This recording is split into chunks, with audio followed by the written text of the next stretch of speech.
ایک دن ایک گدھا راستے میں چلا جا رہا تھا کہ اسے ایک کپڑے کا گٹھڑا نظر آیا۔ اس نے جب ایک گٹھڑا کھولا تو حیران رہ گیا۔ اس میں شیر کی کھال پڑی ہوئی تھی۔ گدھا بہت خوش ہوا اور اس نے شیر کی کھال اڑ لی۔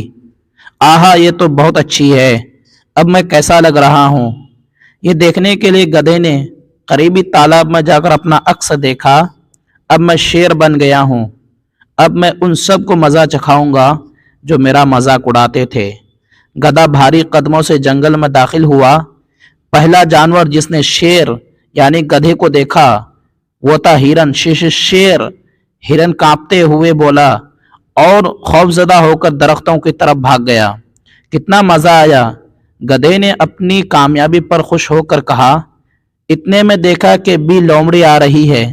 اس نے جو شیر کو دیکھا تو خوف سے کانپنے لگی۔ شیر صاحب، آپ تو بہت معزز اور بڑے مرتبے والے اور اچھے جانور ہیں، آپ مجھے نہ کھائیں۔ لومڑی گدھے کے قدموں میں گر کر اس سے زندگی کی بھیک مانگنے لگی۔ جلد ہی پورے جنگل میں ہلچل مچ گئی کہ جنگل میں شیر آ گیا ہے۔ بندر خوف زدہ ہو کر ایک درخت سے دوسرے درخت پر دوڑنے لگے۔ خرگوش اپنے بلوں میں جا کر چھپنے لگے۔ کتنے مزے کی بات ہے، اب مجھے انہیں شیر کی طرح دہاڑ کر ڈرا دینا چاہیے۔ گدھے نے اپنے آپ سے کہا اور پھر شیر کی طرح دہاڑا، لیکن اس کی دہاڑ میں الگ ہی آواز نکلی، ڈھینچوں ڈھینچوں۔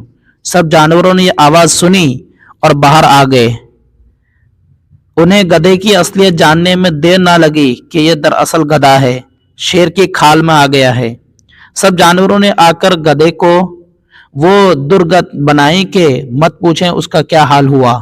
اس کے بعد گدھے نے توبہ کر لی کہ اب جنگل کے جانوروں کو تنگ نہیں کرے گا۔ اس کہانی سے ہمیں یہ سبق ملتا ہے کہ بیوقوف جیسا بھی بھیس پہنے، اس کے بولنے سے ہی اس کی بیوقوفی کا پتہ چل جاتا ہے۔